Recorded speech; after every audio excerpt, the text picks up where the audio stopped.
feeling an unprecedented amount of pressure and drive and energy to like commit and like say yes, like your body really wants to do that, it's because of this right here. Gate 29. Gate 29 is in the sacral, connects to gate 46 up here in the G center, and this is the gate of saying yes. This is neutrino design, by the way. I highly recommend it because you can just tap and it'll bring up everything that I'm about to tell you. This gate right here, gate 29, is all about the yes, the full body yes. It's here to put you into cycles that are ultimately going to teach you lessons about what's worth preserving and what's not.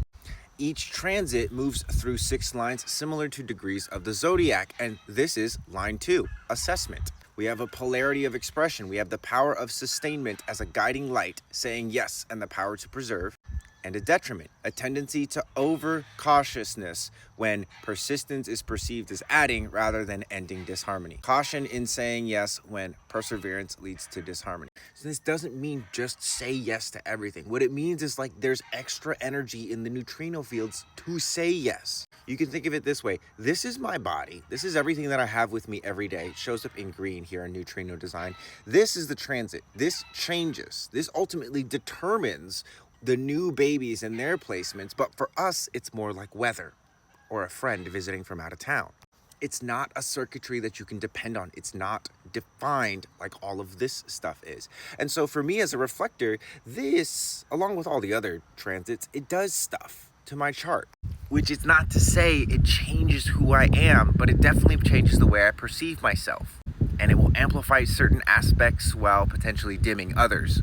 And one of my favorite ways to work with the transits, aside from just like tapping and reading and journaling, is to actually do sensory design drills that are related to gate 29 in the sacral and gate 30 in the solar plexus. For those of you that are not familiar with sensory design, this is my best friend Pasha, and we are showing people how to connect their human design to their physical organs here. This is a class about the throat, but given today's transit, I would go and do like a sacral and root class, and there's varying levels too. The higher you go up in seasons, basically the harder the moves get. So if you're just starting out, you might want to do class 1.5 and 1.6. Comes with a non-Facebook group community, by the way. There's over 250 people in here, leaderboard and everything, and it's just so much fun. Ultimately, we just wanted to add another layer on top of the already super useful system of human design. This is our version of it. It's very somatic, very warrior-based, very movement-oriented, and very doable and very effective. So if you're looking for an invitation, this is it. Or something to respond to, this is it. If you're a reflector, wait 28 days, but this is it. If you're a manifestor, I'm not telling you what to do, but I'm just giving you information, guys. The link is in the bio.